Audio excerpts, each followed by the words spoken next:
grâce, excellent Père. Nous te bénissons, nous te célébrons. Tu es notre Père excellent en Jésus-Christ. Tu es notre Dieu. Tu t'es approché de nous et tu as fait de nous tes enfants. Nous voici rassemblés autour de ta sainte parole. Père, glorifie ton nom. Montre-nous qui tu es. Révèle-nous qui tu es. Montre-nous qui tu es et donne-nous de le saisir par ton esprit. Car si tu ne nous révèles qui tu es, nous ne pouvons le savoir par nous-mêmes. Et nous savons que ton esprit est là. Alors, Père, ouvre nos cœurs, ouvre notre entendement, à entendre, à recevoir tes bonnes paroles, tes paroles de vie, tes paroles de grâce. Et qu'à toi seul revienne tout l'honneur et la gloire. Que ce moment te soit agréable et que tu nous visites puissamment par ta parole. Merci d'avoir reçu notre louange, notre adoration, Seigneur. Merci. Que toute la gloire soit à toi et à toi seul. Au nom de Christ Jésus. Amen. Alléluia. Amen, amen. Gloire à Dieu. Est-ce qu'on est dans la joie d'être là ce matin? Est-ce que tu es dans la joie d'être là ce matin, d'être dans ta maison, d'être connecté? Est-ce que tu peux acclamer le Seigneur? Dis Seigneur, merci, c'est toi qui nous as donné la vie. Nous sommes contents de te connaître, contents de te connaître. Alléluia, alléluia. Gloire, gloire, gloire, gloire, gloire, gloire, gloire, gloire, gloire, gloire. Est-ce que tu es fier de Jésus? Est-ce que tu es fier de Jésus? Alors acclame-le. Dis-le, Jésus, mon Rédempteur, je suis tellement fier de toi. Oh, je t'acclame, je t'acclame, je t'acclame, je t'acclame, je t'acclame, je t'acclame. Je t'acclame. Est-ce que tu es content du Saint-Esprit, de l'œuvre de l'Esprit en toi? Alors acclame l'œuvre de l'Esprit. Dis Saint-Esprit, je reconnais que c'est toi qui opères en moi chaque jour. Oh, je t'acclame, je t'acclame, je t'acclame, je t'acclame. De tout mon cœur, je t'acclame. Je suis dans la joie d'être dans ta présence, je t'acclame. Alléluia, alléluia, alléluia. Gloire à Dieu. Il a dit d'entrer dans sa présence avec joie. Donc tu es heureux d'être dans sa présence, de savoir que Dieu est ton Père en Jésus, que Jésus est ton Sauveur et que le Saint-Esprit de Dieu est ton excellent Paraclétos. Alléluia, alléluia. Il est bon de le célébrer, de le louer et de le magnifier. Amen. Alors, tourne-toi vers ton voisin, si tu en as un. J'espère que vous n'êtes pas tout seul dans vos maisons et dis-lui, bonne écoute de la parole de Dieu. Bonne écoute de la parole de Dieu, bonne écoute de la parole de Dieu. Alléluia. Merci Seigneur. Alors ce matin, le pasteur m'a donné cette grâce, ce privilège de pouvoir partager avec vous la parole de Dieu. Et je veux vraiment bénir le Seigneur pour chacun de vous, pour ce que Dieu fait. Je crois que Dieu est à l'œuvre dans vos vies, que le Seigneur est celui qui vous garde, car Jésus a dit, garde en ton nom ce que tu m'as donné, et je crois qu'il continue de le faire aujourd'hui, et c'est pourquoi nous sommes dans le repos et dans la paix, parce que nous savons que le bon berger veille sur chacun de vous. Alléluia. Alors, je disais que j'étais dans une grande joie de pouvoir partager ce matin. C'est la bonne parole de Dieu et je bénis le Seigneur pour ce privilège-là. Je remercie notre pasteur Doudou, de m'avoir donné aussi cette grâce. Je suis reconnaissante au Seigneur pour sa vie, pour tout son investissement dans ma vie, tout ce qu'il fait chaque jour. Et je reconnais que Dieu passe à travers lui pour tous les jours me façonner. Et je veux vraiment lui dire combien je l'aime et combien je suis fière de l'avoir comme époux. Alléluia. Je racontais dernièrement aux frères à la maison l'école, être à l'école du Seigneur auprès du pasteur Doudou. C'est toute une école. Je pense que peut-être qu'un jour on aura l'occasion de partager sur cette magnifique école. Mais je peux vous dire que tu dois bien serrer ta ceinture. Mais je suis vraiment fière de cette école et je suis reconnaissante au Seigneur. Juste une petite anecdote comme ça pour vous faire comprendre l'immensité de l'école. Souvent, j'ai raconté ça un peu aux fiancés. À un moment donné, j'ai senti dans mon cœur que le Seigneur m'appelait à être un peu plus matinal, alors que je suis quelqu'un de la nuit. Et j'ai comme un regain d'énergie naturellement la nuit, mais je sentais que Dieu voulait que j'inverse cette tendance. Alors je lui ai dit, est-ce que comme toi tu es matinal, est-ce que tu peux me réveiller chaque matin? Il m'a dit non. Je ne veux pas le faire. Tu n'as qu'à te réveiller toi-même. Je dis, comment est-ce que tu peux me dire ça? Tu crois quand même m'aider? Il dit, non, non, non, tu n'as qu'à le faire. Si tu penses que c'est Dieu qui te le demande, alors fais-le toi-même. Oh, j'ai trouvé ça, mais c'est un peu dur comme réponse. Mais non, j'ai compris qu'il voulait développer mes muscles spirituels, me rendre capable par le Saint-Esprit, compter sur le Saint-Esprit et de pouvoir être capable de faire ce que Dieu me demande sans être appuyé sur des aides extérieures. Et vraiment, je reconnais que la grâce de Dieu a coulé et vraiment sans aucune... par sa grâce, quand c'est l'heure, c'est l'heure. Mes yeux sont ouverts, mes pieds sont en bas et je suis partie.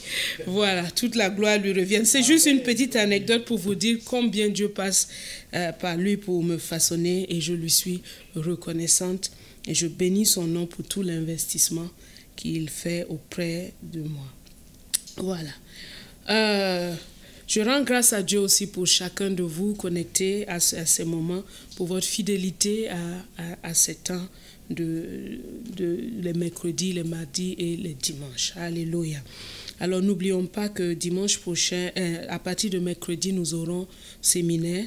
Et aujourd'hui, c'est une petite parenthèse alors que la série sur le ciel ouvert a été clos par le pasteur. Je viens juste faire un petit pont en attendant le séminaire. Alors ce matin, nous allons parler de ce thème « Invoque Dieu ». Invoque Dieu et loue-le. Invoque Dieu et loue-le. Invoque Dieu et loue-le. Alors que je m'attendais au Seigneur pour ces moments et que je demandais au Seigneur la nourriture convenable pour son peuple pour ce jour, le Seigneur a ramené à ma pensée des attitudes et des manières de vivre que nous pouvons avoir et qui nous font finalement tourner en rond. Nous avons parlé de la repentance, du cœur repentant. Nous avons parlé du cœur d'Abraham. Nous avons parlé du cœur de David. Et parfois, quand on entend la parole de Dieu comme ça, on veut la mettre en œuvre par nous-mêmes. On veut la façonner, on veut l'appliquer en nous-mêmes, par nous-mêmes. Et on se met dans des réflexions et parfois même dans des planifications compliquées pour mettre la parole de Dieu à l'œuvre. Mais si tu regardes toi-même le fruit de tes efforts, tout ce que tu as planifié, tout ce que tu as essayé de mettre en place, tu vois que ça a donné très très très peu de résultats. Et le Seigneur a interpellé mon attention sur ce grave danger qui flotte sur les enfants de Dieu, qui est de ne pas l'invoquer. Quelles sont nos attitudes, quelles sont nos habitudes quand nous sommes face à un danger, quand nous sommes face à une détresse, quand nous sommes même dans une très grande joie? Quelle est la première chose qui jaillit spontanément de nous? On partageait dernièrement avec quelques mamans sur l'état de santé des enfants, comment la spontanéité n'était pas d'invoquer Dieu pour la santé des enfants, mais toujours chercher un comprimé quelque part pour le leur donner. Mais chercher le Seigneur, invoquer-le, doit faire partie de nos instincts. Parce que c'est comme ça que Dieu veut que nous puissions vivre. C'est comme ça qu'il a fait, il nous a fait. C'est comme ça qu'il veut que nous pourvoions à tous nos besoins. Ésaïe chapitre 55, verset Ésaïe 55, ce fameux passage que notre frère Jean-Christophe nous a cité tout à l'heure dans l'adoration, qui disait que la pluie et la neige. Mais en remontant tout un peu plus haut, au verset 6, il dit « Cherchez l'Éternel pendant qu'il se trouve. Invoquez-le tandis qu'il est prêt. Que le méchant abandonne sa voie et l'homme d'iniquité ses pensées. » Donc on voit la repentance qui est là. Mais la repentance, elle ne peut être mise en action que par l'invocation du nom de Dieu, par des cris de supplication, des prières adressées à Dieu. On ne peut pas changer en étant juste replié par soi, en train de penser, oh mais ça c'est pas bon, oh mais ça... Non, ça ne marche pas. Il dit qu'il retourne à l'Éternel. Comment retourner? En l'invoquant. Qui aura pitié de lui, à notre Dieu qui ne se lasse pas de pardonner. Car mes pensées ne sont pas vos pensées, et vos voix ne sont pas mes voix, dit l'Éternel. Autant les cieux sont élevés au-dessus de la terre, autant mes voix sont élevées au-dessus de vos voix, et mes pensées au-dessus de vos pensées. Comme la pluie et la neige descendent des cieux et ne retournent pas sans avoir arrosé, fécondé la terre et fait germer les plantes, sans avoir donné de la semence au semeur et du pain à celui qui mange, ainsi en est-il de ma parole qui sort de ma bouche. Elle ne retourne point à moi sans effet, sans avoir exécuté ma volonté et accompli mes desseins. La parole de Dieu vient, mais il nous dit en amont, invoque-moi. Il a dit à Jérémie, invoque-moi et je te répondrai. Pourquoi tant de silence? Pourquoi tant de murmures? Pourquoi tant de régurgitation intérieure? Sans ouvrir la voix et dire, papa, Père, au secours. Pourquoi tant d'explications? Quelle est notre attitude, notre habitude? Est-ce que tu peux arranger ce que toi-même tu as gâté? Le pot de fleurs qui est cassé, est-ce que tu peux le réparer? Non. Il te suffit de dire, papa, j'ai gâté, je ne sais pas comment faire, pardonne-moi et répare cela pour moi. Invoque-moi et je te répondrai. Invoquer le Seigneur, c'est une chose à laquelle Dieu nous appelle. Il nous parle ce matin, il dit, mes enfants, invoquez-moi, criez à moi. N'arrêtez pas. Jésus a dit, demandez et l'on vous donnera. Et la version amplifiée dit, demandez et continuez de demander. Cherchez et continuez de chercher. Frappez et ne vous arrêtez pas de frapper. Invoquer le Seigneur, crier à lui, doit être un réflexe pour nous. Parce que Dieu est un bon Dieu. Voici, je vais vous donner 3 raisons pour lesquelles nous devons invoquer le Seigneur. Celui qui n'invoque pas le Seigneur, peut-être qu'il a un défaut dans ces 3 raisons. Peut-être qu'il y a quelque chose qui manque. Si tu remarques que dans ta vie, tu n'as pas tendance à invoquer le Seigneur, mais tu as tendance à courir ça et là, à chercher tes propres moyens, ou même à essayer de prouver à Dieu que tu peux y arriver. Il y a quelque chose qui cloche. Et voici 3 raisons qui doivent t'aider. 3 raisons que Dieu m'a données, que je te livre ce matin. 3 raisons qui vont t'amener à toujours dire, papa, je crie à toi. Qu'importe le sujet, Dieu est le Dieu qui exauce. Il n'y a pas une situation qui ne peut pas fixer. Amen. Pensez à la création. Quand je pense à la création, je vois le Dieu tout-puissant. Le Dieu qui a tout fait par sa parole. Alors qu'est-ce qu'il y a qui lui soit impossible? Ce dont tu parles là, ce dont il est question, et est-ce qu'un élément de sa création, ça veut dire que ça vient de lui. Que ce soit même un charpentier qui fend le bois, même il a besoin de prier parce que ce bois là vient de Dieu. C'est Dieu qui l'a fait, c'est Dieu qui l'a fabriqué, c'est Dieu qui l'a fait sortir de terre. Alors il connaît toute la science qui est à l'intérieur de cette chose là. Alors tu peux l'invoquer à toute situation. Mais la raison fondamentale qui doit te motiver à invoquer Dieu, c'est qu'il est bon. Dieu est un bon Dieu. Si je sais que quelqu'un peut me donner quelque chose, je peux aller lui demander la chose. Mais si je ne sais pas, si je pense, si je doute, si je crois qu'il est méchant, si je crois qu'il est quelqu'un qui me cherche des problèmes, si je crois qu'il va me rejeter, je ne vais pas aller. Tirons leçon de la femme. Cette femme dont on nous a enseigné, le pasteur nous a enseigné sur ça dernièrement. Cette femme, syrophénicienne, elle ne s'est pas laissée démonter par le rejet. Elle ne s'est pas laissée démonter par l'attitude de Jésus. Elle ne s'est pas laissée démonter par quoi que ce soit. Elle est allée, elle savait que lui, il a la solution. Alors je ne peux pas aller ailleurs. Amen. Si je retourne, qui va me solutionner? Tu me dis, mais moi je prie, Dieu ne me répond pas. En bon, est-ce que tu as prié avec foi? Est-ce que tu as prié avec ferveur? Est-ce que tu as prié avec certitude? En cherchant ce message depuis plusieurs jours, je prie. J'entends rien de ce que Dieu a à me dire, mais je sais qu'il a la solution. La parole se trouve dans sa bouche. À qui irai-je? Dieu est bon. Amen. Pense à la création. Amen.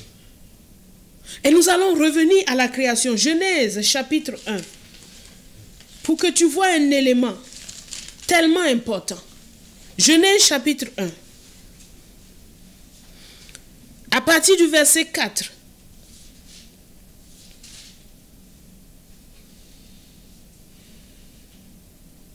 La Bible dit, Dieu vit que la lumière était bonne. Dieu vit que la lumière était bonne. Verset 12, il dit, à la fin du verset 12, il dit, Dieu vit que cela était bon. Verset 18, Dieu vit que cela était bon.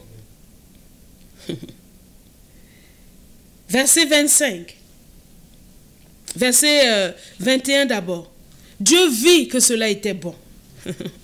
Verset 25, Dieu vit que cela était bon. Verset 31, Dieu vit tout ce qu'il avait fait et voici, cela était très bon. Dieu a tout fait avec sa bonté. C'est un bon Dieu. C'est un bon Dieu. Voici la raison pour laquelle tu peux l'invoquer. Qu'importe la situation dans laquelle tu te trouves, tu peux l'invoquer parce que c'est un bon Dieu. Il a tout fait avec bonté. La lumière, il a donné avec bonté. C'est pourquoi la lumière, éclairer les hommes, donner la lumière aux hommes, révéler des choses aux hommes est une bonne chose pour lui et il le fait tous les jours. Produire de la verdure, produire de la nourriture pour les hommes. Il le fait et il dit que cela est bon. Fait lever le soleil et la lune, les étoiles. Il dit que cela est bon. Il a fait les eaux, il a fait les poissons et les oiseaux. Il dit que cela était bon. Les animaux vivants, le bétail. Il dit que c'est bon. Quand il a créé l'homme, il dit maintenant c'est très bon. C'est un bon Dieu. Ne t'éloigne pas. Quelle que soit la situation, c'est un bon Dieu. C'est un bon Dieu. Quelle que soit la situation, c'est un bon Dieu. J'ai l'habitude de parler à Dieu de tout ce qui me concerne, les plus petites comme les plus grandes. Et je vais vous raconter une petite anecdote qui m'est arrivée dernièrement, qui m'a fait bien rigoler. Le samedi où nous avons eu la veillée, Père sauve, le vendredi, disons, samedi matin, je me suis réveillée et j'avais un tas de réunions tout au long de la journée. Mais je savais que je devais cuisiner dans la soirée. Alors je me disais, Seigneur, donne-moi la force de tout finir et de pouvoir faire ce que j'ai à faire. À ma belle surprise, en entrant à la cuisine pour prendre de l'eau ou quelque chose entre deux réunions, je vois que mon mari est en train de faire la cuisine. Ah, j'ai dit, c'est super ça. Ça, c'est un excellent mari. Il me décharge de ce... Alors, j'étais vraiment contente. Je suis rentrée dans ma chambre. Je continue mes réunions avec joie. Et je me suis dit, ben, bientôt, je sors et je me sers et je mange tranquillement. Et voilà qu'au moment où mon ventre a commencé par réclamer, je suis sortie, toute heureuse, et je le vois qu'il est à table avec son frère. Ils sont à table en train de manger. Donc, je veux me servir maintenant pour manger.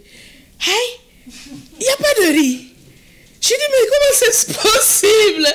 Il dit non, qu'il n'a pas bien... Bon, il n'a pas l'habitude de faire le riz, donc il ne maîtrisait pas les quantités, comment on mesure. Donc, il a fait, ils étaient sortis tout petits là, et donc ça ne suffisait que pour eux deux. Et c'était très bien, il fallait qu'ils le mangent. Ah, mais sur le coup, j'ai dit, mais c'est pas possible. J'ai essayé de chauffer quelque chose, mais non. Je dis, je dois d'abord aller parler à Dieu. Donc, je suis retournée dans ma chambre, je me suis couchée, j'ai dit, Dieu, tu as vu? Ils ont mangé toute la nourriture, là, ils m'ont pas gardé. C'est comme si Dieu attendait que je lui parle de cette situation. Il m'a dit, ah bon, ils ont tout mangé? J'ai dit, oui, ils ont tout mangé.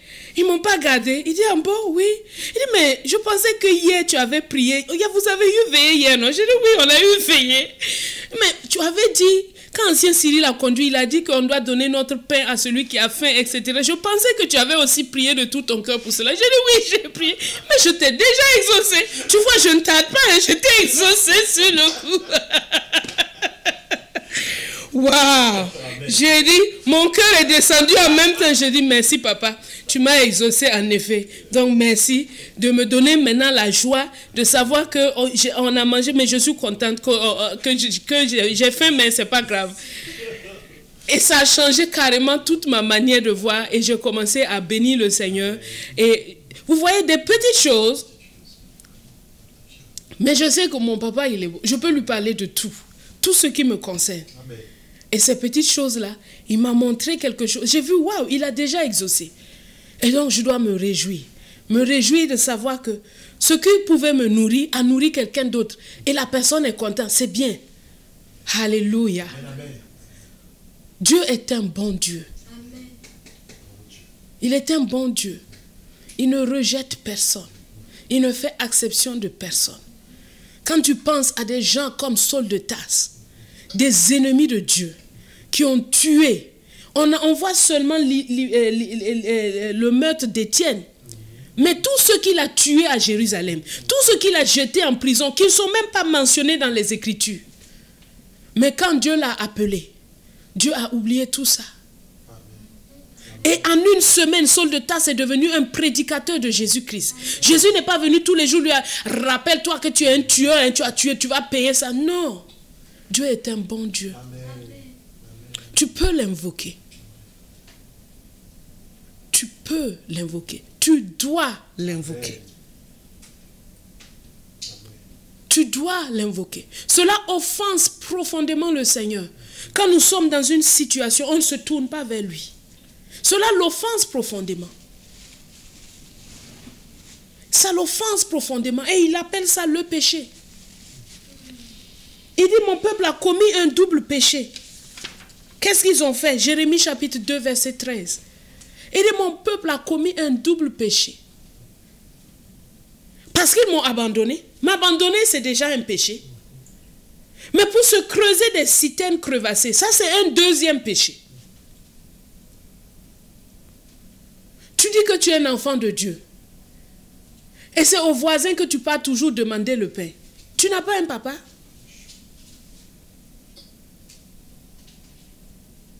Et le voisin là, c'est le fils de l'ennemi de ton papa.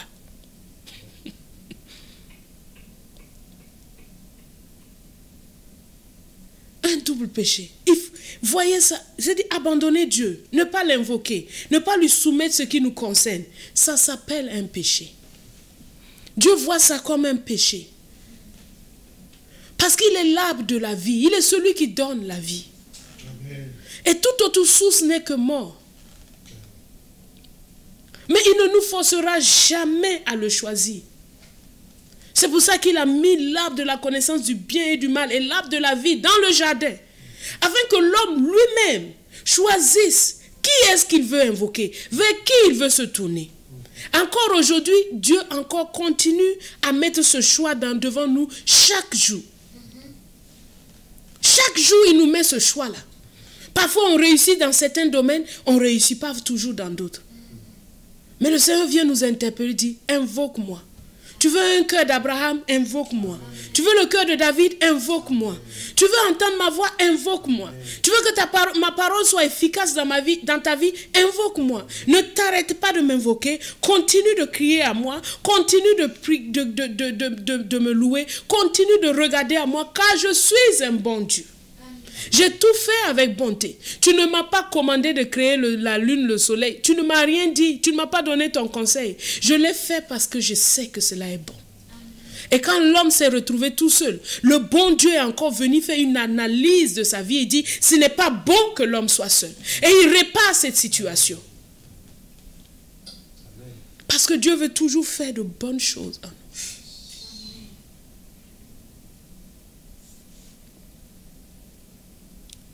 Dieu est un bon Dieu. Je me souviens de Reinhard Bonnke, cet évangéliste qui est rentré dans la gloire. Il raconte souvent son histoire, comment il était missionnaire au Lesotho. Il avait son petit groupe d'études bibliques qui marchait un peu doucement, pas vraiment. Et il avait tellement de problèmes de loyer. Chaque mois, il était en train de prier, de jeûner pour payer ce petit loyer qu'il avait chaque mois. Et un jour, il était en train de marcher dans la rue et il a entendu la voix du Saint-Esprit demander, qu'est-ce que tu veux? Dis-moi, qu'est-ce que tu veux? Combien d'argent tu veux? Et il a été saisi soudain. Et je sais que c'est le Saint-Esprit qui a mis ce sujet de prière en lui. Il a été saisi soudain. Il a dit, Seigneur, je ne veux pas $1 million. Je ne veux pas $1 milliard. Je veux 1 million d'âmes. Donne-moi 1 million d'âmes. Et il était confiant que Dieu était assez bon pour lui donner 1 million d'âmes. Et Dieu ne l'a-t-il pas fait? Il lui a donné au-delà.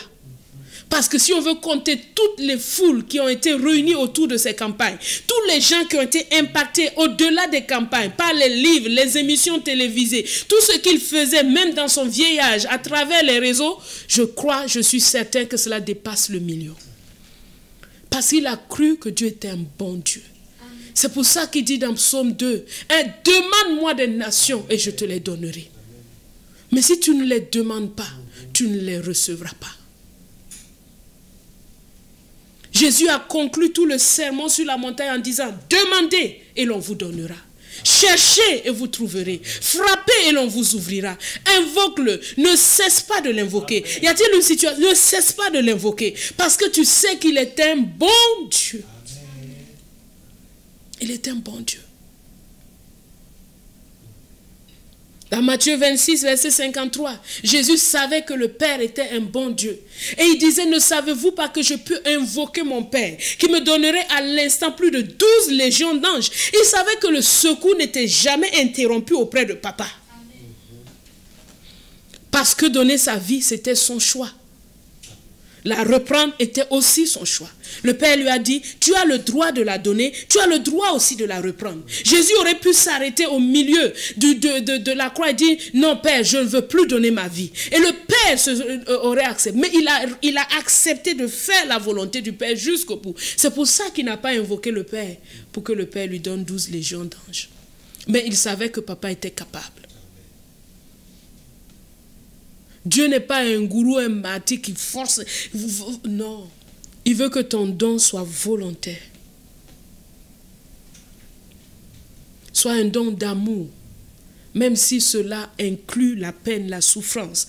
Tu dises oui parce que je t'aime.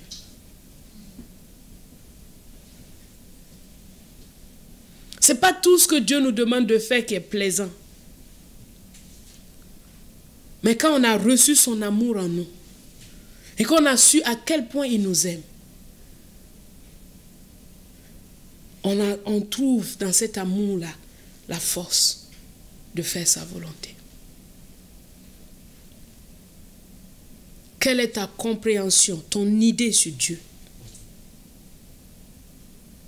Est-ce que tu penses que Papa est capable d'écouter des petites histoires comme celle que je viens de te raconter? C'est une petite histoire.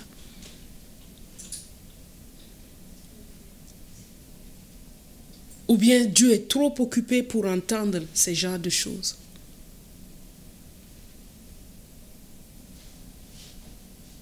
Dieu est un bon Dieu. Il est un bon Dieu. Dieu est un bon Dieu. Tu peux l'invoquer. Tu dois l'invoquer. Ne serait-ce pas une insulte pour un médecin qui est dans ta maison? Que tu ailles au dehors chercher un autre médecin, alors que lui, il est là.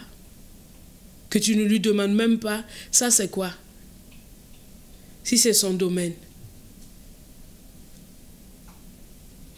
Humain, on trouve ça même déjà insultant, n'est-ce pas? À combien plus forte raison? Celui qui sait tout, qui a tout donné. Il n'a pas fait qu'être notre créateur. Il est notre rédempteur. Il est venu nous racheter de notre vaine manière de vivre. Alors pourquoi s'éloigner?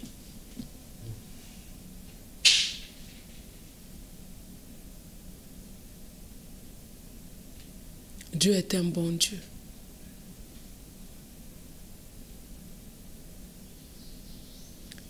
Je vous ai raconté l'anecdote de cette école à laquelle je suis inscrite pour toute la vie. Et je veux vous dire que il y a des moments où je dis à Dieu, Papa ou Saint-Esprit, veux-tu bien me réveiller à telle heure? Et il l'a fait, il m'a réveillé. Mais je ne sortais pas du lit. Je restais là en train de me dire, ah oui, il est l'heure déjà. Qu'est-ce que je vais faire? Et je me suis rendu compte, mais ma prière n'est pas complète. J'ai dit à Dieu, ah papa, après m'avoir réveillé, mets l'énergie dans mes pieds, afin que je saute du lit et que je commence ma journée. Et il l'a encore fait.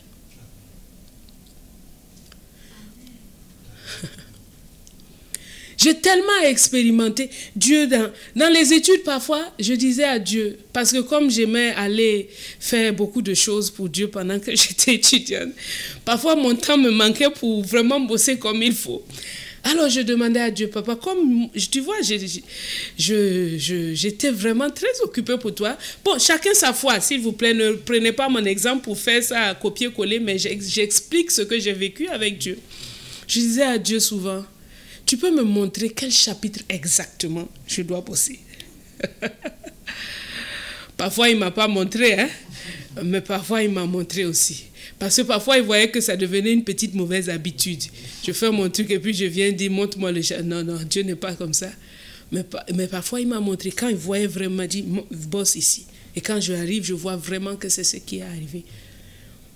C'est pour dire que Dieu s'implique dans tout. Il s'implique dans tout ce qui te concerne. Et tu peux l'invoquer dans tout ce qui te concerne. Alléluia. Alléluia. Merci Seigneur Jésus. Plusieurs parfois disent, ah, les veillées c'est bien, mais vraiment ça me fatigue. Est-ce que tu as demandé à Dieu des forces? Ou bien tu comptes sur les heures de sommeil?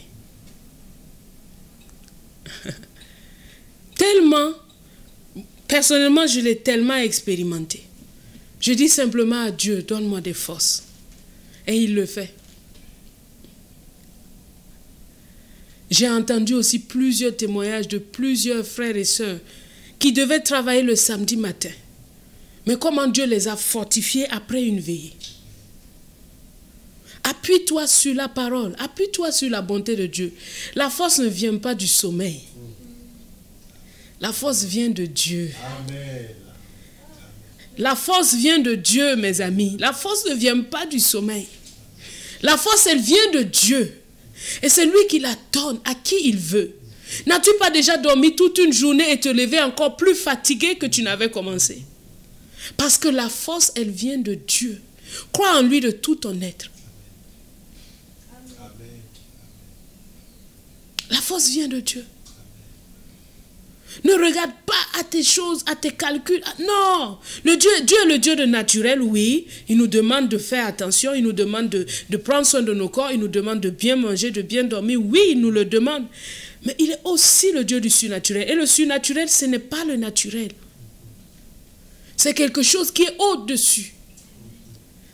Avec lequel tu peux vivre tous les jours. Amen. Si tu le lui demandes. Il dit, je dis que vous êtes des dieux. Mais vous mourrez comme de simples hommes. Pourquoi? Parce que personne n'a cru à ce qui a été dit. Hier matin, je me suis réveillée. J'ai dormi tard parce que j'avais des choses à faire. En me levant, tout mon corps était en train de me dire, ah, aujourd'hui là, ça ne va pas aller. J'ai dit, je veux ouvrir la Bible. Parce que je ne savais pas quoi lui répondre. Donc, j'ai dit, je veux ouvrir la Bible. J'ai dit, le verset du jour, c'est quoi? Et j'ai pris Proverbe 20. Et le Proverbe 20 a dit que le souffle de l'homme est une lampe de l'Éternel et pénètre jusqu'au fond des entrailles. Waouh! J'ai dit à mon corps, waouh! Comprends-moi que mon esprit, c'est la lampe de l'Éternel. La vie est à l'intérieur. Les écritures sont à l'intérieur. Alors je vais aller puiser une écriture qui va me donner la force. Et j'ai entendu, notre force augmente pendant la marche. Et j'ai vu, je continue à lire, j'ai dit, il pénètre jusqu'au fond des entrailles. Donc il n'y a pas un coin de mon être, il n'y a pas un muscle, une cellule où mon esprit ne va pas aller rentrer là-bas avec la lampe de l'Éternel, la parole de l'Éternel pour le vivifier. Je vous dis qu'en un clin d'œil, dès que c'est comme si recharge automatique. Je suis sortie, j'ai commencé à préparer le petit déjeuner. Mon mari m'a dit, il me dit, tu pètes la forme. Et j'ai dit, oui, mon esprit est la lampe de l'Éternel. Il pénètre jusqu'au fond de mes entrailles. Vivre avec Dieu, c'est tous les jours, à chaque instant. Dieu dit, invoque-moi. Invoque-moi à tout instant. Tu veux manger, ne te rue pas à manger, invoque-moi d'abord. Amen. Tu veux voyager, ne te rue pas d'abord à planifier, invoque-moi. Tu veux commencer une affaire, ne te rue pas, invoque-moi. Tu veux te marier, ne te rue pas, invoque-moi.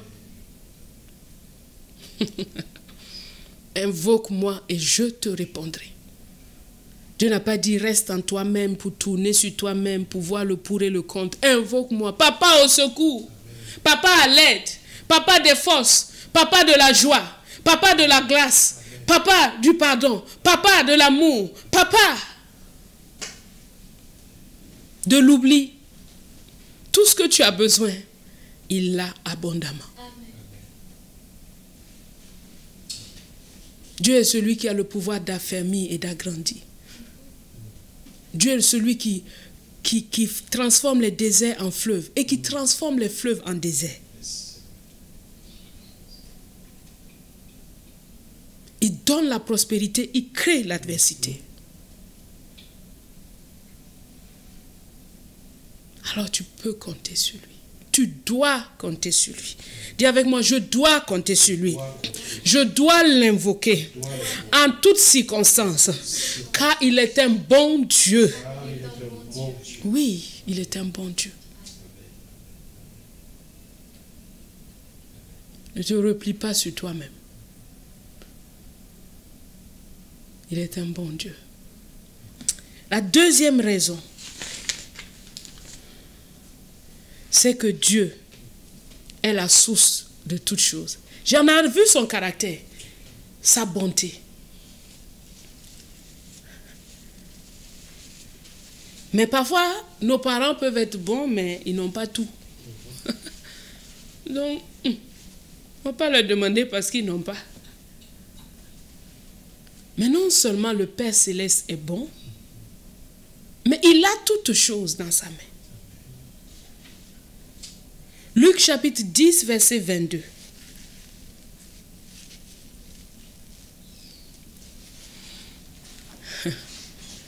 Il dit, toutes choses m'ont été données par le Père.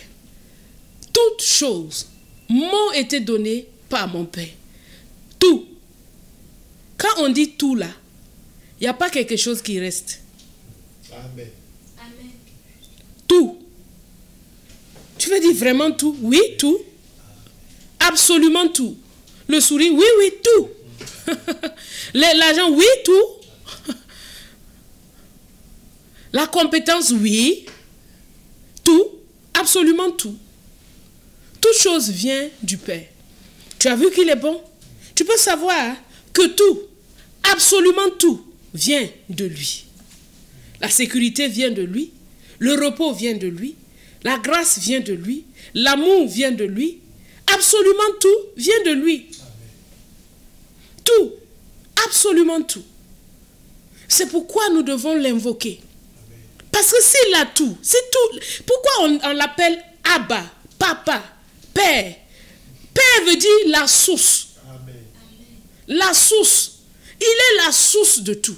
Et nous avons lu dans Jérémie. Il dit, vous m'avez abandonné, moi, la source. Jérémie 2,13. Ce n'est pas de la vantardise. Vous m'avez abandonné. Moi, la source d'eau vive. Pas une source d'eau mortelle. La source d'eau vive. Quand tu bois chez moi, tu vis. Quand tu bois chez moi, tu es rajeuni. Quand tu bois chez moi, tu es fortifié. Quand tu bois chez moi, tu es éclairé. Quand tu bois chez moi, l'intelligence vient. Quand tu bois chez moi, la santé est là. Quand tu bois chez moi, tu as la capacité de dominer les ennemis. Quand tu bois chez moi, la force, elle est là. Ils m'ont abandonné, moi, qui suis une source d'eau vive, pour se creuser des citernes crevassées. Une citerne, c'est quelque chose qu'on construit qui est à l'extérieur. Ce n'est pas un puits, c'est l'œuvre d'un homme. Ensuite, il part chercher de l'eau quelque part et il vient remplir sa citerne. Mais la citerne a des fuites. Tout ce qu'il fait, ses efforts sont vains, mais il ne les voit pas, il continue parce qu'il préfère, il est tellement orgueilleux. Souvent, c'est juste notre orgueil qui fait qu'on n'invoque pas le Seigneur. On se dit, non, je vais y arriver, je veux montrer que je vais y arriver. Mais quel orgueil! Je dois montrer. Non, mais tu as déjà de la valeur en Jésus. Quand tu étais dans ton péché, dans ta misère, dans ton iniquité, c'est là où il est venu te tirer. Pourquoi maintenant essayer de prouver quelque chose qu'il t'a déjà donné gratuitement? Amen. Il est la source. Tout ce que tu peux citer là, la source là est en lui. Amen. Les besoins aussi divers qu'ils soient, les besoins de direction, les besoins de famille, tous les besoins qu'ils soient se trouvent en lui. Les besoins émotionnels, les besoins moraux se trouvent là-bas. Il est la source.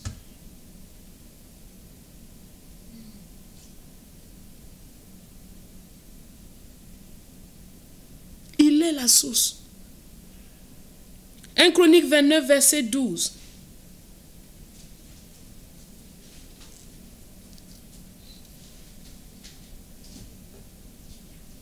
Il dit, car c'est de toi que viennent la richesse et la gloire. C'est toi qui domines sur tout. C'est de toi que viennent la richesse et la gloire. C'est toi qui domines sur tout. C'est dans ta main que sont la force et la puissance. Donc, la force est dans la main de Dieu. La puissance est dans la main de Dieu. Ne dis pas que la force est ailleurs. La force ne se trouve pas ailleurs. Amen. La richesse ne se trouve pas ailleurs. Amen. La gloire ne se trouve pas ailleurs. Amen. Que dans sa main. Il dit, c'est ta main qui a le pouvoir d'agrandir et d'affermir. C'est la main de Dieu qui a ce pouvoir-là. C'est la main de Dieu qui a ce pouvoir d'agrandir et d'affermir. Toutes sortes d'agrandissements, toutes sortes d'affermissements. Quand Dieu te donne un ordre, reviens encore à lui pour prendre la ressource. Dieu te donne un ordre, il dit, ok, d'accord, j'y vais. Est-ce que tu as pris ce dont tu as besoin?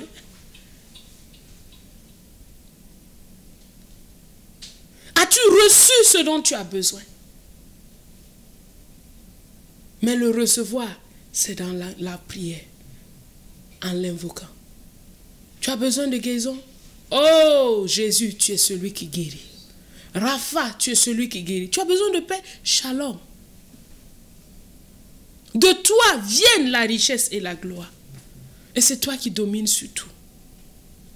Alléluia. Amen. Reconnais en ton cœur, profondément. Regarde en toi-même quels sont les raisonnements qui sont en toi. Quels sont les petits appuis, les citernes crevassées que tu n'oses pas dire tout haut. Mais au fond de toi, tu te dis quand même Dieu est bon, mais ce mais-là, il faut le mettre de côté.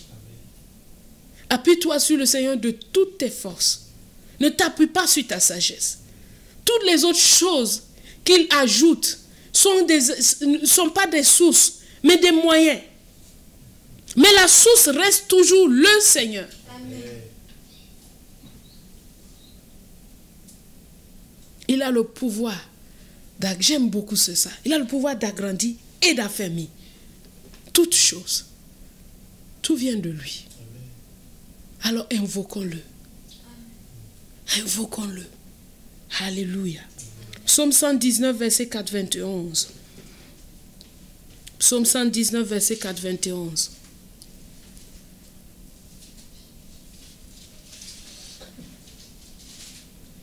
Il dit, c'est d'après tes lois que tout subsiste aujourd'hui. Car toutes choses te sont assujetties. Waouh! C'est d'après les lois de Dieu que tout est maintenu aujourd'hui. Le ciel, la terre est maintenu. Le soleil continue de se lever chaque matin. La lune fait toujours son cycle. Parce que c'est Dieu qui a établi ces lois-là. Il faut que tu reconnaisses ça en toi-même. L'ennemi a voulu s'attribuer des droits ou des pouvoirs qu'il n'a pas. J'aime souvent dire, depuis que j'ai lu ce psaume qui dit que l'Éternel règne, aussi le monde est ferme. Dieu m'a dit en bon, est-ce que le monde existe encore? J'ai dit oui. Il dit, ça veut dire que je règne. Amen. Ne pense pas que l'ennemi a un tel pouvoir pour tellement bouleverser les choses. Quand tu te lèves, que le soleil est debout, c'est Dieu qui l'a fait se lever. Il ne s'est pas levé par sa propre volonté. Amen. Ça montre la grandeur et le règne de notre Dieu, Amen, de notre Père. Et s'il a fait lever son soleil, si tout subsiste par sa grâce, alors, je peux tout lui demander. Et toutes choses, car toutes choses te sont assujetties. Waouh! Quelle est la chose qui te domine?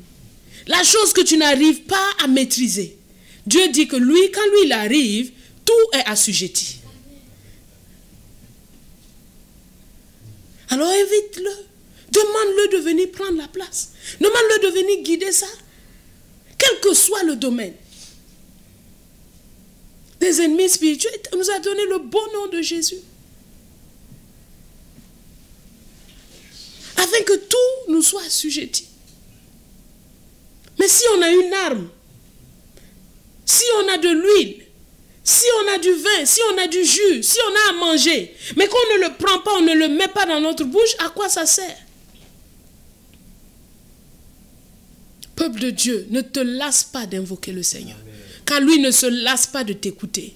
Il ne te lasse pas de t'entendre. Il ne se lasse pas de te répondre. Il ne se lasse pas d'écouter ce que tu as dit. Il ne se lasse pas. S'il se lassait, il ne nous aurait pas donné le Seigneur Saint-Esprit qui est toujours avec nous. Il peut passer toute une journée, tu ne lui as même pas dit bonjour. Il ne se lasse pas. Nous devons l'invoquer parce qu'il est la source de toutes choses. Notez ces deux versets, on ne va pas les lire. 1 Corinthiens 8, 6 et Hébreux 3, 4. Il est la source de toutes choses. La troisième raison pour laquelle nous devons invoquer le Seigneur, c'est qu'il est capable. Notre capacité vient de lui. Pouvoir faire quelque chose, ça vient de lui. Combien de fois as-tu planifié, je ferai ça, ça, ça? Est-ce que tu l'as fait? Tu l'as fait? C'est pas resté sur ton papier. Mais l'as-tu invoqué? Le temps que tu as pris pour planifier, si tu as pris ce temps-là pour l'invoquer, il aurait planifié ça à sa façon. Et tu aurais vu combien c'est efficace. Jean chapitre 5, verset 19. Jean 5, 19. Jésus reprit donc la parole et leur dit, en vérité, j'aime beaucoup les en vérité de Jésus. Je les étudie souvent. Il veut dire, je vous dis et je vous dis et je vous dis, je vous le dis et je le dis encore. Il ne dit pas simplement en vérité, mais il dit en vérité. C'est-à-dire insistance, vérité vraie. Vérité vraie, il y a des vérités fausses, mais il y a vérité vraie. Vérité vraie, je vous le dis. Le Fils ne peut rien faire de lui-même. Es-tu un fils de Dieu? Tu ne peux rien faire de toi-même. Il ne fait que ce qu'il voit faire au Père. Pour voir ce que Dieu fait, il faut l'invoquer. Il faut s'asseoir à ses pieds. Il faut faire silence devant lui. Il faut écouter sa douce voix. Il faut le laisser peindre le tableau sous nos yeux. Ça, c'est l'œuvre du Saint-Esprit. Quand tu en arrives au point que tu es incapable, parce que peut-être que jusqu'à présent, tu penses que tu peux. Mais je sais que pour ton propre salut, Dieu te mènera au point où tu seras obligé de fléchir le genou. Il a dit, je veux t'humilier pour ne plus avoir à t'humilier. Souvent, Dieu fait ça. Pour que tu apprennes une leçon qui va faire que plus jamais tu vas revenir là-bas.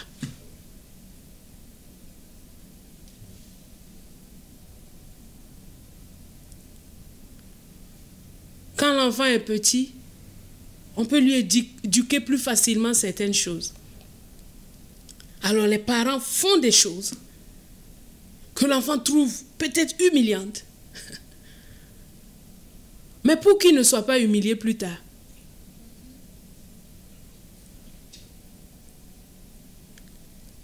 Ma capacité vient de Dieu. Alors je dois l'invoquer. Ta capacité vient de Dieu. Alors tu dois l'invoquer. Alléluia. Voici ces 3 raisons faciles. 3 raisons faciles à retenir. Nous devons invoquer Dieu parce qu'il est bon. Nous devons l'invoquer parce qu'il est la source de toutes choses. Nous devons l'invoquer parce que nous ne pouvons rien faire sans lui. Parce que nous ne pouvons rien faire sans lui. Alors il est impératif d'invoquer le Seigneur. Et nous allons terminer en voyant des situations dans lesquelles nous devons invoquer le Seigneur. Des situations dans lesquelles nous devons invoquer le Seigneur. Psaume 107.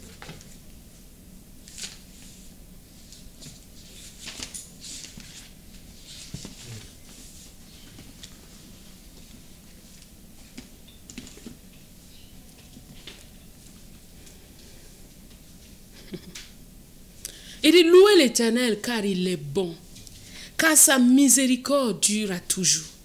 Qu'ainsi disent les rachetés de l'Éternel, ceux qu'il a délivrés de la main de l'ennemi, qu'il a rassemblés de tous les pays, de l'Orient et de l'Occident, du Nord et de la mer. Il errait dans le désert, il marchait dans la solitude, sans trouver une ville où ils puissent habiter. Ils souffraient de la faim et de la soif, leur âme était languissante. On s'arrête d'abord là. On dit louer l'Éternel car il est bon. Celui qui a l'habitude d'invoquer Dieu pour des situations, est un gars qui va toujours être dans la louange. Parce qu'il aura tellement vu la main de Dieu dans ses actions, dans sa vie de tous les jours, que la louange est continuelle parce qu'il voit la bonté de Dieu, sa miséricorde. On n'invoque pas Dieu parce qu'on est clean. On invoque Dieu en toutes circonstances. Jésus a dit, ce ne sont pas les malades, les bien portants qui ont besoin d'un médecin. Ce sont les malades. C'est parce qu'on est faible, parce qu'on est incapable qu'on invoque Dieu. Parce que de toute façon, tous les hommes le sont. Mais ceux qui se reconnaissent. C'est pour ça qu'il dit, heureux les pauvres en esprit. Ceux qui se reconnaissent spirituellement pauvres. Ceux qui se reconnaissent qu'ils ont besoin de l'année de grâce du Seigneur. Qu'ils ont besoin d'être libérés du joug de la loi. Qu'ils ont besoin d'entrer dans la grâce de Dieu. C'est ceux-là qui invoquent le Seigneur. Jésus est venu à prononcer une année de grâce pour tout le monde. Mais pendant les jours de sa vie terrestre, les pharisiens ne l'ont pas reçu.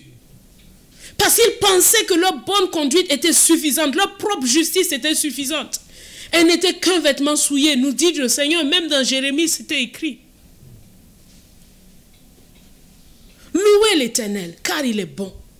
Quand tu expérimentes Dieu dans les petites choses de la vie, combien de fois suis-je sorti pour aller à l'église? Et à 1h, par exemple, 11h comme ça, tu es sûr que tu ne trouveras pas le parking.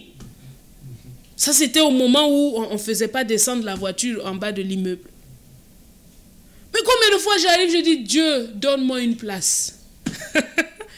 C'est tellement spectaculaire que mon mari me dit, mais toi, tu trouves toujours la place. Je dis, moi, je demande à Dieu. Et je suis sûr qu'il va me donner.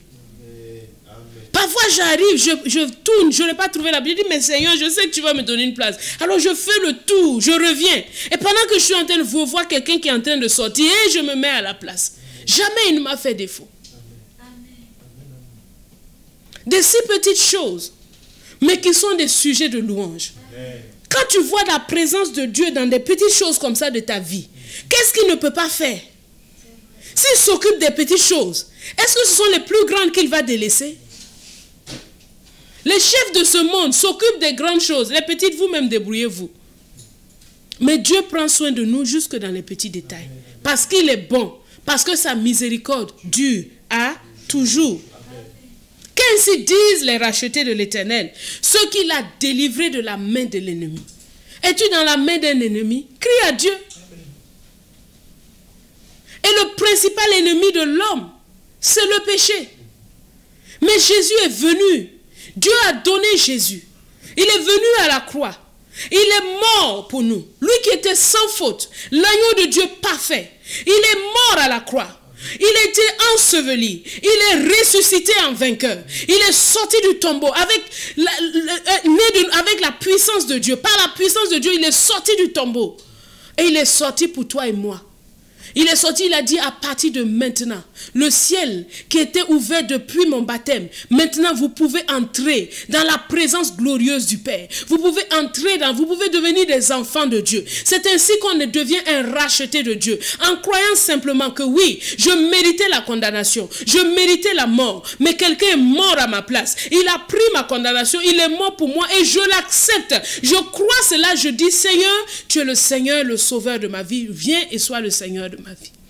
Simplement, tu es délivré de tous tes ennemis. Les angoisses là te quittent. Les cauchemars là te quittent.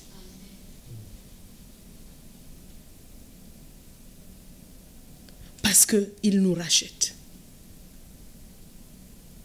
Il nous rachète.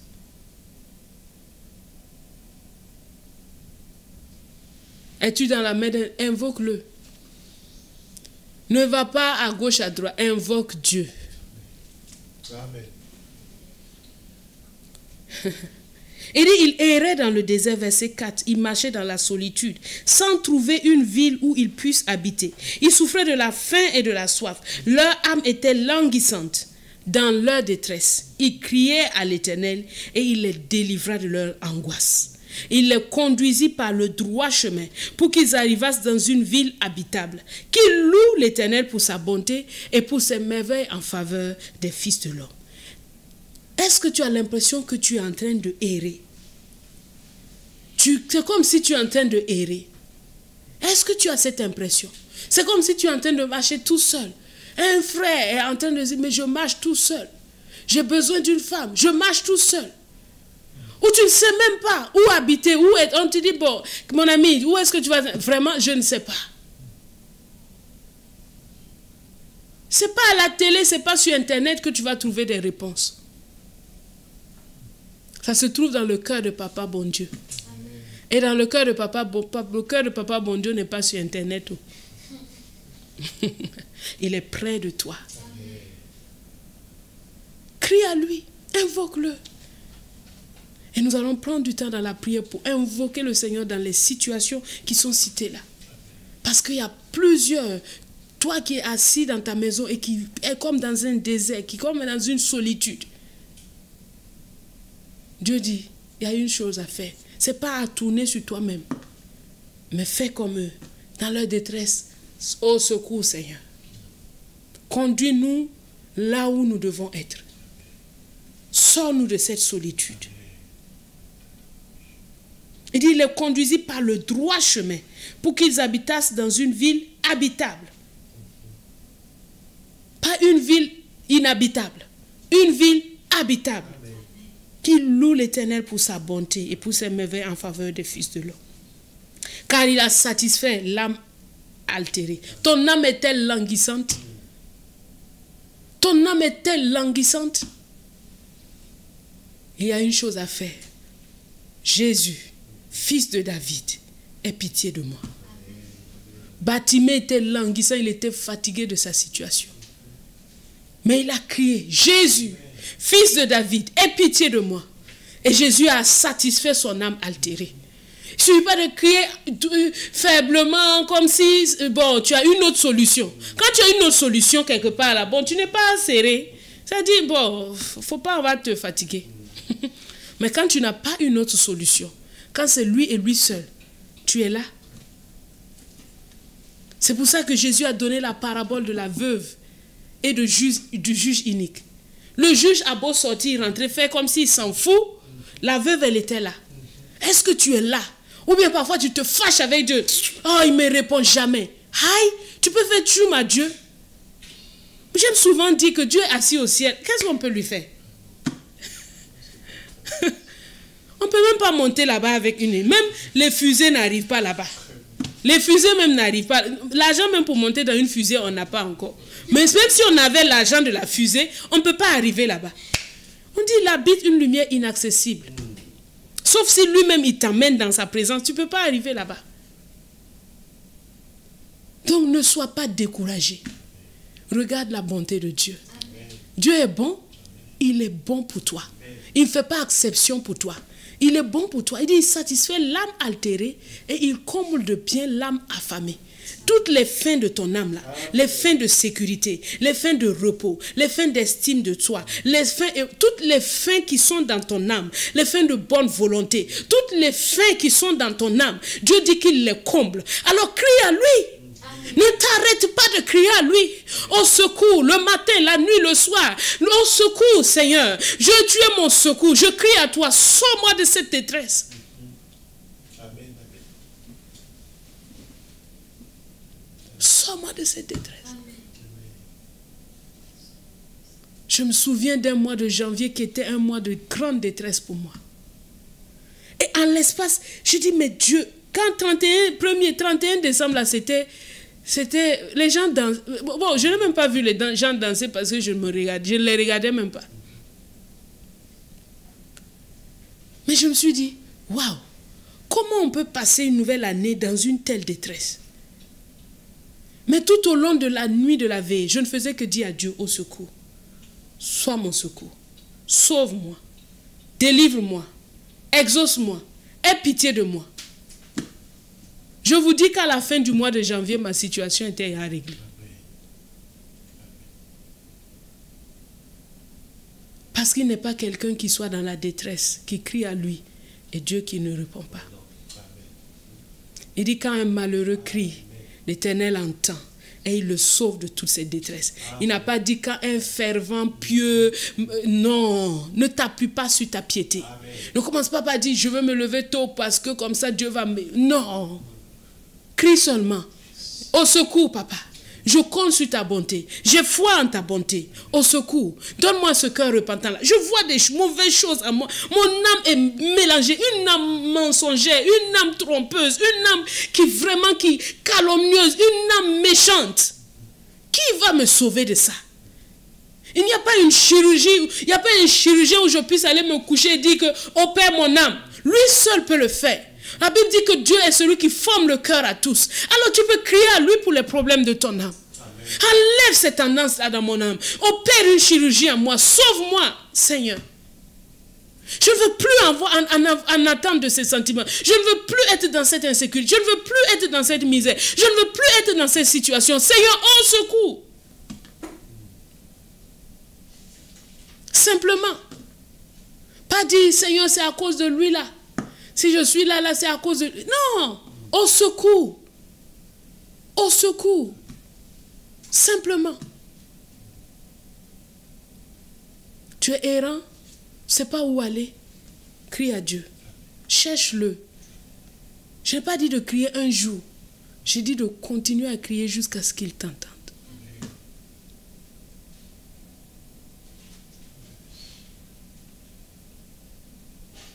Parce que tu vas aller où? Qui a la réponse pour toi?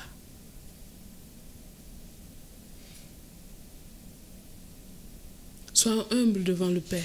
Amen. Ton âme est-elle languissante? Va à Dieu. Dis à Dieu, opère ça. Enlève cela là. Enlève ce côté-là. Enlève ça de ma vie. Je n'en veux pas. Aussi douloureuse que puisse être une chirurgie, la fin, c'est la joie.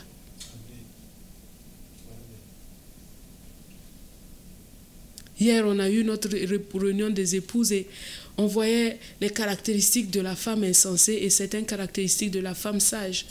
Et dans les caractéristiques de la femme insensée, on a vu la femme manipulatrice Rebecca. Comment elle manigance les choses dans sa maison. Et ça là, je sais que beaucoup, on a cette tendance-là. Beaucoup peuvent avoir cette tendance. Moi, je ne suis plus parce que j'ai déjà fait ma prière depuis longtemps. Ça fait des années que j'ai prié contre ça. Mais je continue à veiller. Mais il ne suffit pas juste de s'asseoir et dire non, je ne vais pas le faire. Il y a des choses dans ton âme que Dieu seul peut opérer. Alors il faut crier à Dieu. Il faut crier à Dieu.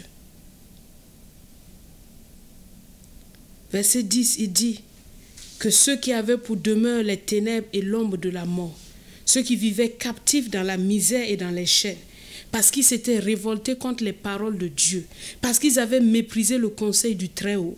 Il humilia leur cœur par la souffrance. Ils succombaient et personne ne les secourut. Dans leur détresse, ils criaient à l'Éternel et il les délivra de leurs angoisses. Il les fit sortir des ténèbres et de l'ombre de la mort et il rompit leurs liens. Qu'ils louent l'Éternel pour sa bonté et pour ses merveilles en faveur des fils de l'homme. Les conséquences de nos propres erreurs. La mort qui est à la porte. Les ténèbres, être dans les ténèbres. Parce qu'on a méprisé ce que Dieu dit. Parce qu'on s'est révolté contre ses paroles. La captivité, la misère, les chaînes qui viennent dans nos vies. Parce qu'on a méprisé ce que Dieu dit. Est-ce que Dieu dit c'est bien fait pour toi? Non. Quand tu cries à lui, Seigneur, je reconnais. David est un homme que j'admire beaucoup. Parce qu'il passait son temps à dire à Dieu tout ce qui se passe dans son cœur. Je suis sûr que ce n'est qu'une portion des écrits, de ces prières qui nous ont été transmises. Quel que soit ce qui se passe, il faut qu'il en parle à Dieu. Il dit mon âme est dans... Il dit des choses. Il dit des choses. Il ne s'arrête pas de parler. C'est quoi cette religiosité-là qui ne veut pas parler à Dieu de ce qui se passe? Non, Seigneur, tu es bon, tu es tout puissant. Et qu'est-ce qui se passe en toi? Pourquoi tu ne lui dis pas? Je n'ai pas dit d'aller le crier sur tous les toits. Mais crie à Dieu, invoque-le. Et Père, je reconnais. Mon âme est tordue à l'intérieur. Je suis comme dans les gouffres de la mort. Mon âme est comme saisie. Que tu n'as pas de mots, prends les psaumes, lis-les. C'est des prières, ce sont des mots qui te sont donnés. Dieu sait qu'on ne sait pas comment prier.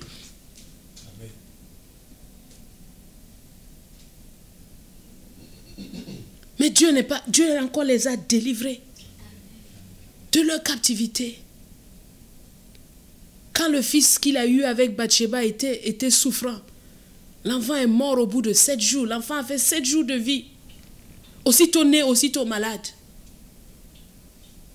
David ne s'est pas dit, ah, c'est de ma faute.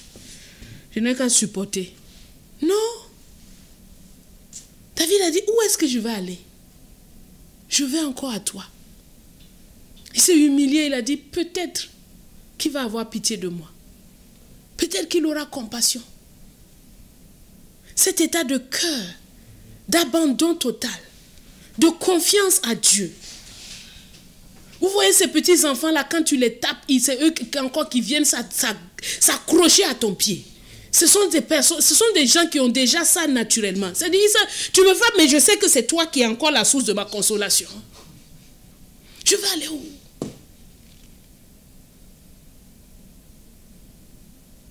Dieu est un bon Dieu. Amen. Il est un bon Dieu. Ne fuis pas loin de sa présence. Cours là où il est. Sois pas comme cet enfant qui a cassé quelque chose dès qu'il passe se cacher. Non. Va, j'ai cassé ça.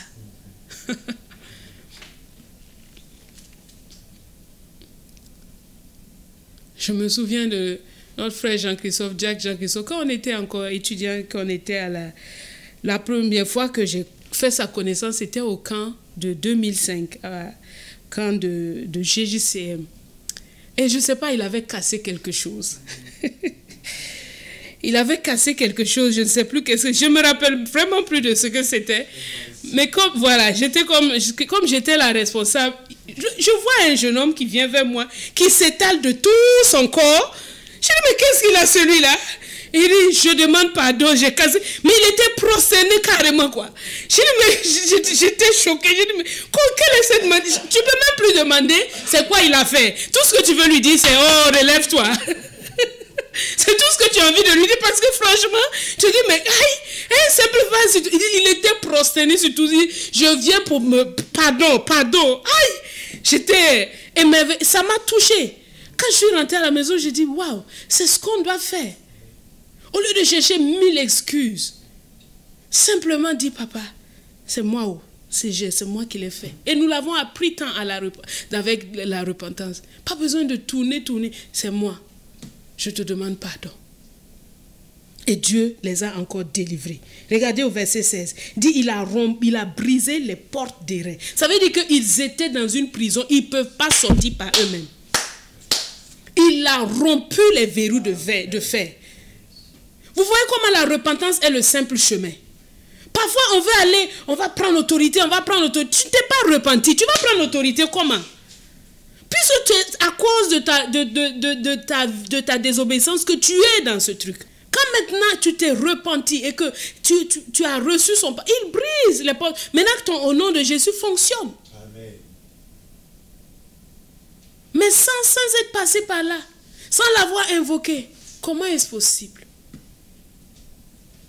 Les insensés par leur conduite coupable et par leurs iniquités s'étaient rendus bien malheureux. Leur âme avait en horreur toute nourriture. Ils touchaient aux portes de la mort. Dans leur détresse, ils criaient à l'Éternel et il les délivra de leur angoisse. Il envoya sa parole et les guérit, tout comme dans Ésaïe 55. Invoquez-moi et il envoie sa parole. Amen. Et il envoie sa parole.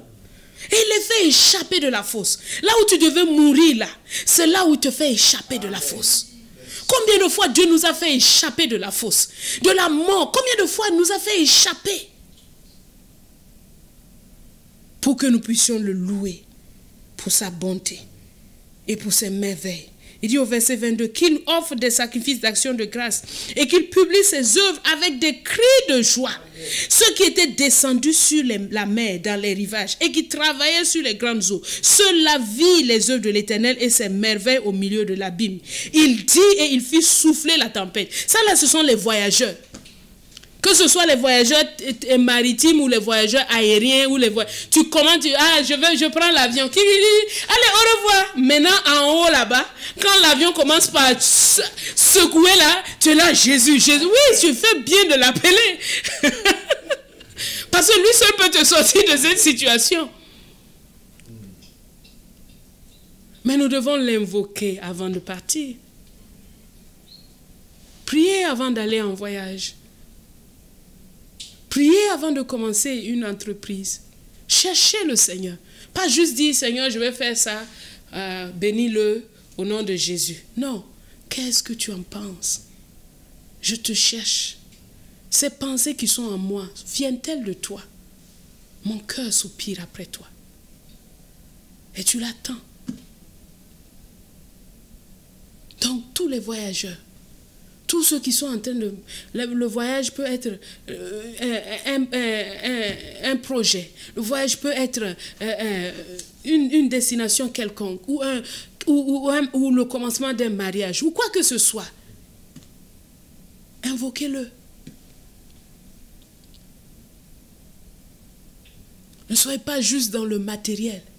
Invoquez-le. Invoquez-le. Il dit, il soufflait, il montait vers les cieux, il descendait dans l'abîme. Leur âme était éperdue en face du danger. Saisis de vertige, ils chancelaient comme un homme ivre et toute leur habileté était anéantie. Dans leur détresse, ils crièrent à l'Éternel. Le cri, ce n'est pas un petit truc. Ce n'est pas juste, Seigneur, si tu veux. Non, au secours! Ils crièrent à l'Éternel. Il dit, ça vient de tout leur être. C'est tout leur être qui s'épanche. Parfois, ce n'est pas dans le son de la voix. On dit que Anne a prié de tout. On n'entendait pas sa voix, mais ça venait de tout son être, elle a prié. Et Dieu les délivra de leur angoisse. Qui a arrêté la tempête? C'est Dieu. Il arrêta la tempête, il ramena le calme et les ondes se turent. Et il se réjouit de ce qu'elles étaient apaisées. Qui les a conduits? Dieu les a conduits au port désiré. Donc ils ont fini par comprendre que le petit gouvernail qu'on a là, ce n'est pas nous qui sommes en train de nous conduire. Si lui, il ne nous mène pas, nous n'arrivons jamais au port désiré. Tu penses, souvent dit, sois le maître de ta vie, prends ta vie en charge. Aïe, moi j'ai lu dans la Bible que Dieu prend ma vie en charge. Je n'ai jamais lu quelque part où il a dit que prends toi-même en charge. Ce sont des fausses vérités, des vérités fausses. Des choses qui sont communes mais qui sont fausses. Et celui qui dit je prends ma vie en charge, il n'invoque plus Dieu. Ou il le prie d'une manière rituelle. Qui loue l'Éternel pour sa bonté et pour ses merveilles en faveur des fils de l'homme. Qui l'exalte dans l'assemblée du peuple et qui le célèbre dans la réunion des anciens. Il change les fleuves en désert et les sources d'eau en terre desséchée. Le pays fertile en pays salé. Dieu fait quoi? Il change quoi? Le fleuve en désert. Donc, là où c'était fertile, il peut le faire devenir sec. Et là où il y avait des eaux, il peut faire sécher ça. Verset 33, verset 34. Le pays fertile en pays salé, à cause de la méchanceté de ses habitants. Il change le désert en étang. Donc, il fait les deux. Il est capable de tout faire. De changer le fleuve, donc des situations d'abondance, des situations de bien-être en situation difficile, comme il peut aussi changer les situations difficiles en situation de bien-être. Afin que nous puissions savoir que tout vient de lui. Amen. Et l'invoquer dans le bien-être comme dans la détresse. Vous voyez que dans toutes les situations que nous avons lues là, la plupart du temps c'est dans leur détresse, dans leur détresse, dans leur détresse. Mais quand il arrive là, il veut nous montrer que ce n'est pas seulement dans la détresse. Puisqu'il est celui qui change le fleuve en désert. Quand tu es dans un endroit de fleuve, bénis-le. Invoque-le toujours. Reconnais que c'est lui qui te donne ça. Il dit, il y établit ceux qui sont affamés et ils fondent une ville pour l'habiter. Ils ensemencent des champs, ils plantent des vignes, ils en recueillent les produits, ils les bénissent, ils deviennent très nombreux. Tout ça, c'est l'œuvre de Dieu. La multiplication, c'est l'œuvre de Dieu. Que les champs donnent des fruits, c'est l'œuvre du Seigneur. Sont-ils amoindris et humiliés par l'oppression, le malheur et la souffrance? Versent-ils le mépris sur les grands? Les fait-il errer dans des déserts sans chemin? Il relève l'indigent et le délivre de la misère. Y a-t-il un indigent qui est en train de nous écouter, qui est en train de dire que ma misère est grande? Regarde ce que Dieu dit. Il dit qu'il relève l'indigent. Il le délivre de la misère. Dieu a soin de toi, il a souci de toi d'une manière dont tu ne peux pas imaginer. Il relève l'indigent et il le délivre de la misère. Il multiplie les familles comme des troupeaux. Les hommes droits le voient. La droiture, c'est de savoir que tout vient de Dieu et que c'est à lui que nous nous réjouissons et se réjouissons. Mais toute iniquité ferme la bouche. Que celui qui est sage prenne garde à ces choses et qu'il soit attentif aux bontés de l'Éternel. Alléluia. Alors invoquons-le car il est bon. Il est bon et sa bonté dure à toujours. Sa miséricorde dure à toujours. Sa compassion dure à toujours. Il est bon, il est bon, il est bon, il est bon. Oh, combien tu es bon, combien tu es merveilleux, combien tu es excellent, combien tu es admirable. Oh, Santa Indaraba. Oh, tu es bon et ton amour dure à jamais. Alléluia. Tu es bon et ton amour dure à jamais. Alléluia. Allez, allez, alléluia. Tu es bon et ton amour dure à jamais. Alléluia.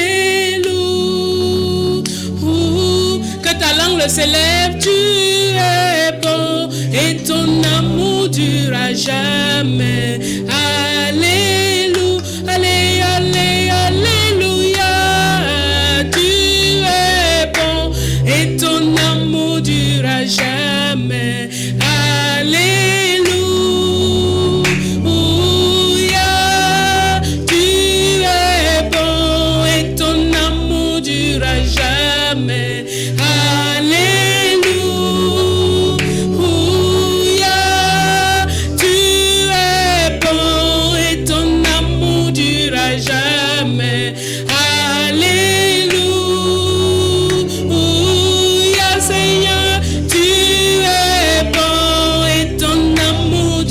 jamais.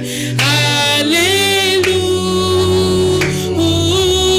Oh, tu es bon et ton amour durera jamais. Alléluia. Alléluia. Tu es bon et ton amour durera jamais.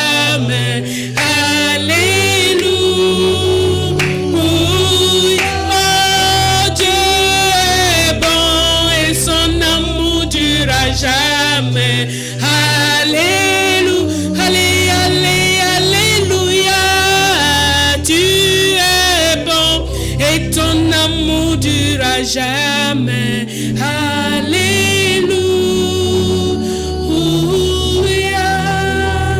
Loue-le car il est bon et son amour durera jamais.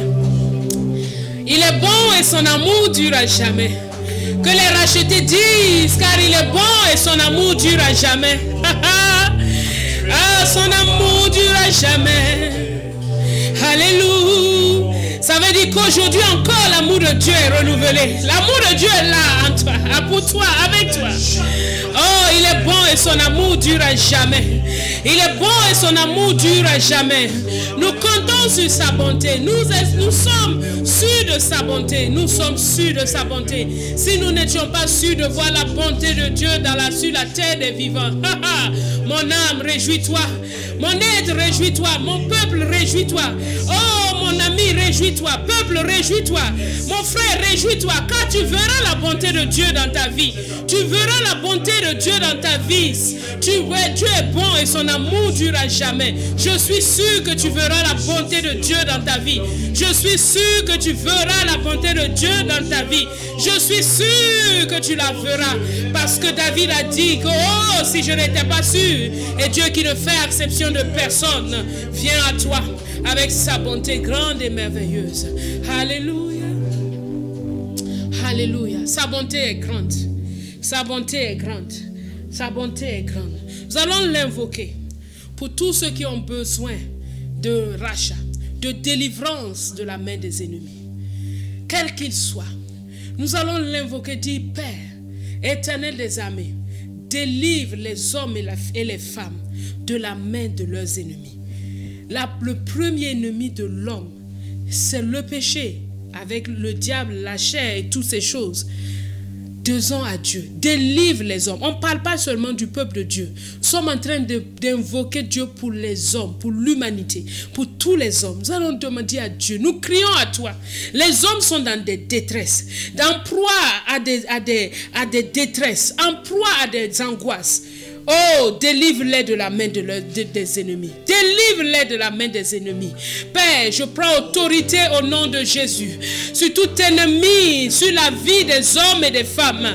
La vie des hommes et des femmes maintenant, qu'ils soient visités par le vent du Saint-Esprit, qu'ils soient visités, qu'ils soient délivrés. Ceux qui sont en proie aux esprits impurs, maintenant, soyez délivrés au nom de Jésus. Soyez délivrés au nom de Jésus. Soyez délivrés au nom de Jésus. Je commande la liberté maintenant au nom puissant de Jésus. Je commande à tout esprit impur de quitter les endroits, les oppressions qui sont dans les vies maintenant, quitte au nom de Jésus. Les fardeaux qui sont sur les épaules sont brisés maintenant au nom de Jésus, au nom de Jésus, au nom de Jésus, au nom de Jésus, au nom de Jésus, au nom de Jésus. Au nom de Jésus, délivrez maintenant de tes ennemis, délivrez de ces oppressions, délivrez de ces maladies, délivrez de ces angoisses, délivrez de ces pensées obsédantes, délivrez de ces pensées impures, délivrez maintenant au nom de Jésus, au nom de Jésus, au nom de Jésus, que la paix envahisse ton cœur, la paix de Dieu envahit ton cœur, la paix de Dieu grandit en toi, la paix de Dieu comble ta vie, la paix de Dieu grandit en toi, la paix de Dieu, la paix de Dieu, la paix de Dieu, la paix de Dieu vient en toi maintenant. Maintenant. Oh, racheté de l'Éternel, la paix de Dieu. La paix qui surpasse toute intelligence. La paix qui surpasse toute intelligence est en toi. Et elle te garde. Elle te garde, elle te préserve. Alléluia. Merci Père pour ta délivrance. Merci Père pour ta délivrance. Merci Père pour ta délivrance. Ces pensées obsédantes s'en vont maintenant. Au nom de Jésus. Au nom de Jésus. Au nom de Jésus. Au nom de Jésus. Au nom puissant de Jésus. Au nom de Jésus. Rabba Santa Hendaraba. Ekaraba sondo boshendere bahanda. Inda basanta hendere bahanda henderebe. Robo saka hendere bahanda. Yondo boshendere bahanda hinda. Oh, il y a quelqu'un qui a une maladie de peau. L'Éternel me dit, tu es guéri au nom de Jésus. Tu es guéri au nom de Jésus. Ne prête plus attention à cette chose, mais regarde aux choses que je te montre à l'intérieur de ton cœur. Ne prête plus attention à ces choses, mais regarde aux choses que je te montre à l'intérieur de ton cœur, car je t'ai délivré. Je t'ai délivré. Regarde à ce que je te montre à l'intérieur de ton cœur, car je t'ai délivré. Alors que tu penches tes regards sur ce qui m'intéresse, j'opère en toi. J'opère en toi fidèlement. J'opère en toi fidèlement. Un jour, tu ne les verras plus. Et tu ne sauras même pas à quel moment ils sont partis. Parce que je suis celui qui te délivre. Je veux que tu sois fixé sur moi. Je veux que tu me regardes. Tout comme le peuple d'Israël dans le désert devait simplement regarder au serpent d'airain que Moïse a élevé, sans plus faire attention au serpent brûlant qui marchait encore autour d'eux. Je te demande de continuer de regarder à moi. Je te demande de regarder simplement à la croix. Je te demande de fixer tes yeux sur la croix. Ne prête plus attention à ces choses qui t'environnent. Ne prête plus attention, ne leur donne plus ton attention. Sois attentif à ma bonté manifestée en Jésus-Christ et regarde simplement à cette croix. Alléluia. Merci Seigneur Jésus. Merci Seigneur Jésus. Nous allons maintenant prier pour tous ceux qui sont errants. Nous allons crier, invoquer le Seigneur afin qu'il les conduise par le droit chemin, qu'il les conduise dans un endroit habitable. Tous ceux qui sont errants, conduits par les esprits d'errance. Oh, nous crions à Dieu. Père, tu es notre Père. Tu dis que tu conduis sur le droit chemin. Tu conduis sur le droit chemin. Maintenant, au nom de Jésus, que tout esprit d'errance soit, son emprise soit brisé maintenant au nom de Jésus. Conduis ton peuple, conduis tes enfants, tous ceux qui errent, ça et là, tous ceux qui errent, ça et là, qu'ils soient ramenés au berger, qu'ils soient ramenés au divin berger, qu'ils soient ramenés maintenant au nom de Jésus. Au nom de Jésus, au nom de Jésus, je m'oppose à tout esprit d'errance. Je m'oppose à tout esprit d'errance. Je m'oppose à tout esprit d'errance qui veut entraîner les uns et les autres dans une errance sans fin. Maintenant, cela est arrêté. Au nom de Jésus, vous êtes conduits vers le bon berger, le gardien de tout troupeau. Oh, les brebis errantes reviennent. Elles reviennent, Père, tu es le bon berger. J'appelle toutes les brebis errantes au nom de Jésus. Toutes les brebis errantes, revenez au bercail. Toutes les brebis errantes reviennent dans la ville habitable que Dieu a désignée pour eux. Au nom de Jésus.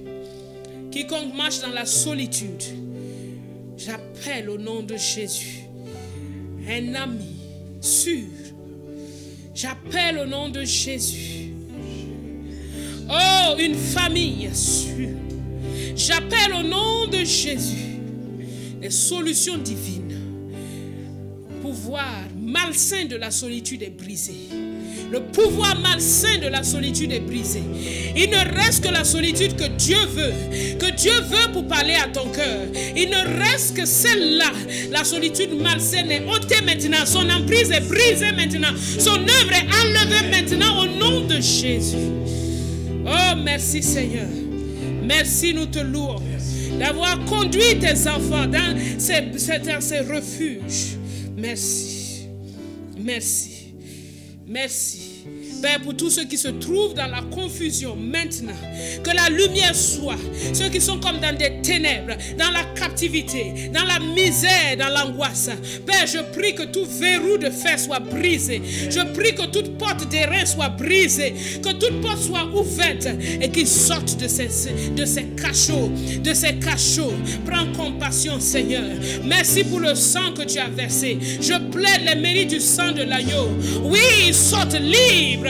Libre, et il te loue pour ta bonté, il te loue pour ta fidélité, il te loue pour tes bontés, il te loue pour tes faveurs. Merci, envoie ta parole et délivre de la fosse, délivre de la fosse de l'oubli, délivre de la fosse de l'abandon, délivre de la fosse maintenant, au nom de Jésus.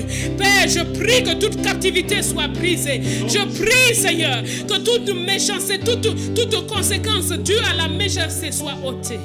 Au nom puissant de Jésus. Père, fais-les sortir de là. Fais-les échapper. Oh, point de mort prématuré. Au nom de Jésus, je prie afin que toute force de mort prématurée soit maintenant refermée sans la personne à l'intérieur. Au nom puissant de Jésus. Merci Seigneur. Tu es bon et ta bonté durera toujours.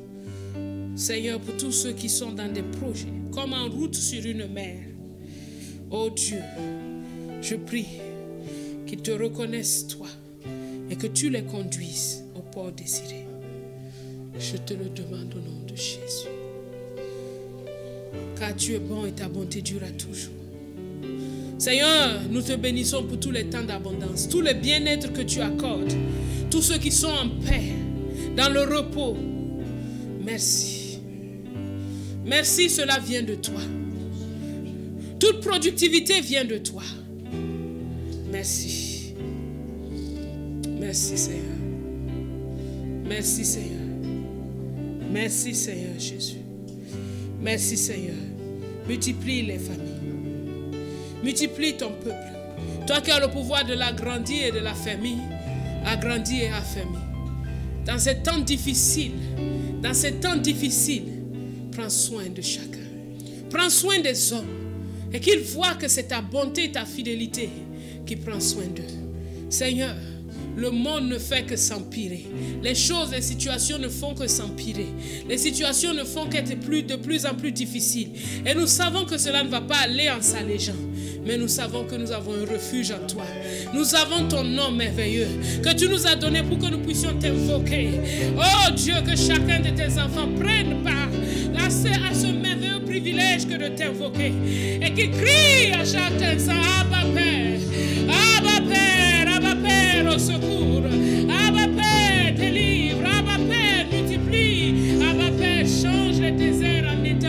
Abba Père, Abba Père, Abba Père, Abba Père. Nous avons confiance en toi. Nous avons confiance en toi. Rends-nous attentifs à tes bontés, ô Dieu. Rends-nous attentifs à tes bontés. Toi seul peux changer nos cœurs. Toi seul peux changer nos vies. À toi nous crions. À toi seul. Car tu es bon et ton amour durera jamais.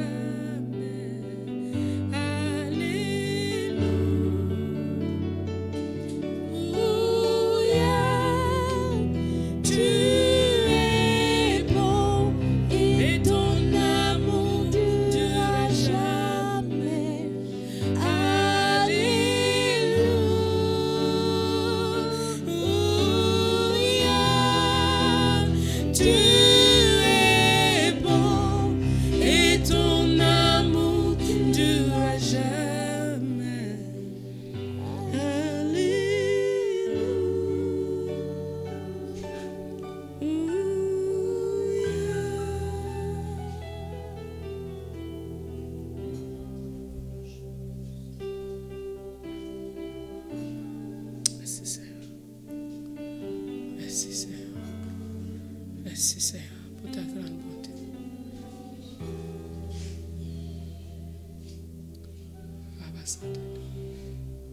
Demandons au Père la grâce encore de nous retrouver. Nous savons qu'il l'a déjà fait. C'est déjà préparé. Mais nous ne devons pas nous retrouver comme nous étions. Demandons-lui, comme il a dit, qu'il le loue dans l'assemblée. Que nous soyons conscients tellement de sa bonté. Quand nous allons nous retrouver, que nous puissions le louer avec une connaissance renouvelée. Que tout ce qui lui déplaisait soit mis de côté. Et qu'il prenne plaisir d'une manière toute particulière. Père, tu es bon pour nous. Voici tout un monde entier à l'arrêt, dans la souffrance et dans les difficultés.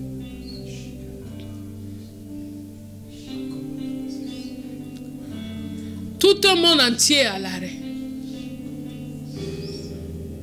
Tu nous as donné la grâce de continuer à te prier, mais nous savons que c'est mieux pour nous de nous retrouver tous ensemble. Et nous savons que tu nous as dit que cela reprendra un jour. Mais Seigneur, s'il te plaît, rends-nous attentifs à tes bontés. Rends-nous capables de contempler tes bontés. Change-nous tellement profondément. Et que nous puissions être un peuple d'adorateurs vrais, dans lequel tu prends énormément plaisir.